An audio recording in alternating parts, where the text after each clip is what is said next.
Let me ask you something.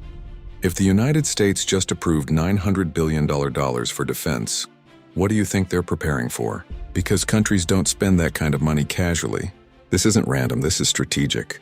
And inside this year's National Defense Authorization Act, the NDAA, are signals about where America believes the future is heading. So tonight we're breaking it down clearly. No politics, no hype, just facts. Welcome to the Pentagon Report. The NDAA isn't just a budget, it's the annual blueprint for how the U.S. military evolves. It sets strategic priorities, weapons development, troop pay, research funding, and technological direction. And this year's bill sends a very clear message. The Pentagon believes the next conflict will be faster, more digital, and more automated than ever before. Let's simplify this.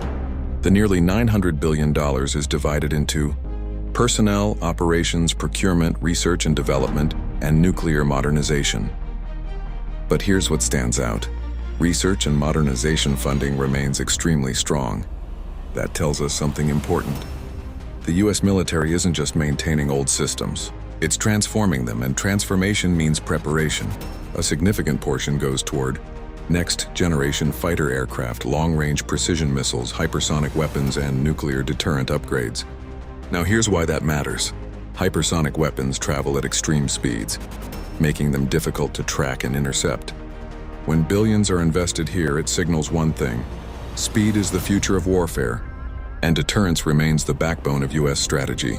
This isn't about starting wars. It's about preventing them. Pause for a second. Ask yourself, if modern weapons are getting faster, what happens to response time? It shrinks, which brings us to the next major investment. Artificial intelligence is no longer experimental inside the Pentagon. This bill directs funding toward AI-driven targeting systems, autonomous drone swarms, real-time battlefield data analysis, and cyber defense automation.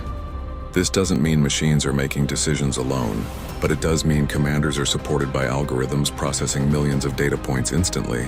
In today's world, the military that sees the battlefield first wins, and AI helps the U.S. see faster. The Navy continues to receive major support: submarines, destroyers, and fleet modernization.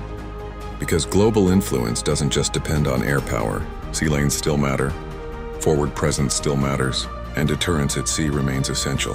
Here's something many people don't think about. Future wars may begin digitally. This NDAA includes funding for missile defense systems, satellite protection, and cybersecurity infrastructure.